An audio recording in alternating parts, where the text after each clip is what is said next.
ಸ್ನೇಹಿತರೆ, learn in Kannada ಚಾನಲ್ಗೆ ಸ್ವಾಗತ. ದಯವಿಟ್ಟು ಸಬ್ಸ್ಕ್ರೈಬ್ ಮಾಡಿ, ಲೈಕ್ ಮಾಡಿ, ಶೇರ್ ಮಾಡಿ.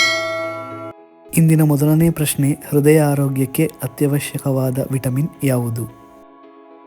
Option A vitamin D, option B vitamin K, option C vitamin C, option D vitamin B12.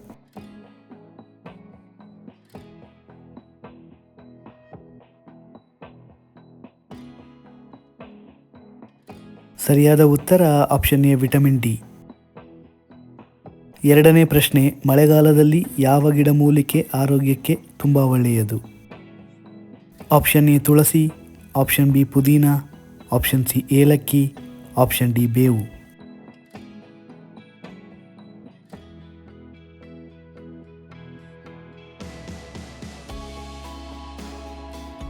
ಸರಿಯಾದ ಉತ್ತರ ಆಪ್ಷನ್ ಡಿ ಬೇವು. ಮೂರನೇ ಪ್ರಶ್ನೆ, ಮೊಸರಿನ ಜೊತೆ ಏನನ್ನು ತಿನ್ನುವುದರಿಂದ ಆರೋಗ್ಯ ಕೆಡುತ್ತದೆ?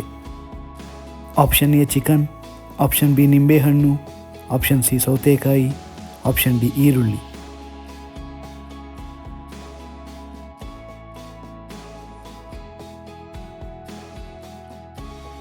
ಸರಿಯಾದ ಉತ್ತರ ನಿಂಬೆಹಣ್ಣು ಮತ್ತು ಈರುಳ್ಳಿ.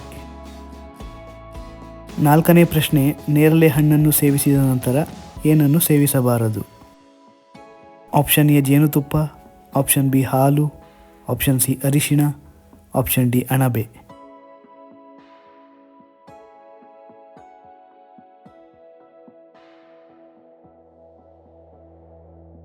ಸರಿಯಾದ ಉತ್ತರ ಹಾಲು ಮತ್ತು ಅರಿಶಿಣ.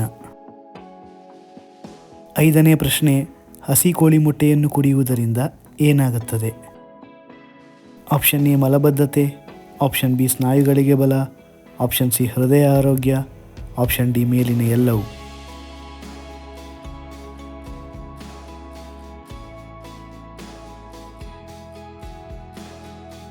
ಸರಿಯಾದ ಉತ್ತರ ಆಪ್ಷನ್ ಬಿ ಸ್ನಾಯುಗಳಿಗೆ ಬಲ.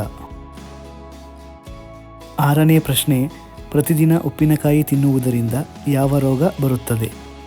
ಆಪ್ಷನ್ ಎ ಲಿವರ್ ಸಮಸ್ಯೆ, ಆಪ್ಷನ್ ಬಿ ಹೊಟ್ಟೆ ಸಮಸ್ಯೆ, option C BP, option D acidity.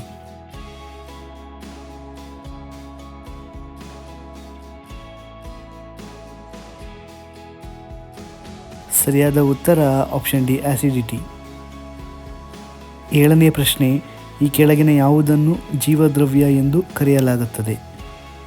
Option A ನೀರು, ಆಪ್ಷನ್ ಬಿ ವೀರ್ಯಾಣು, ಆಪ್ಷನ್ ಸಿ ಪಾದರಸ, ಆಪ್ಷನ್ ಡಿ ಹಾಲು.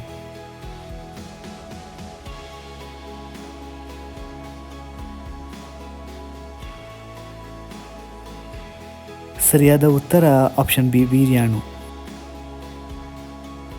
ಎಂಟನೇ ಪ್ರಶ್ನೆ, ಚಾಕ್ಲೇಟ್ ತಿನ್ನುವುದರಿಂದ ದೇಹದ ಮೇಲಾಗುವ ಪರಿಣಾಮವೇನು?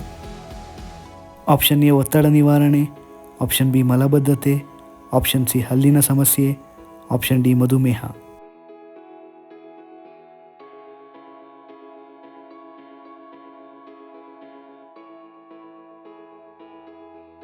ಸರಿಯಾದ ಉತ್ತರ ಆಪ್ಷನ್ ಎ ಒತ್ತಡ ನಿವಾರಣೆ.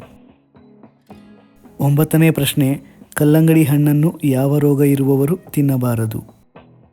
Option A BP, option B asthma, option C ಮಧುಮೇಹ, ಆಪ್ಷನ್ ಡಿ ಕ್ಯಾನ್ಸರ್.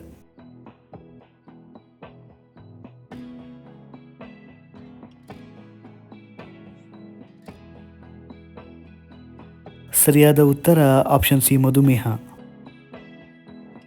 ಇಂದಿನ ಕೊನೆಯ ಪ್ರಶ್ನೆ, ಪ್ರತಿದಿನ ಮಜ್ಜಿಗೆ ಕುಡಿಯುವುದರಿಂದ ಯಾವ ರೋಗ ಬರುವುದಿಲ್ಲ?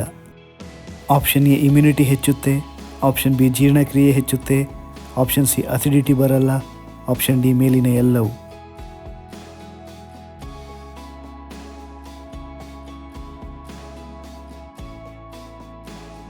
ಸರಿಯಾದ ಉತ್ತರ ಆಪ್ಷನ್ ಡಿ ಮೇಲಿನ ಎಲ್ಲವೂ.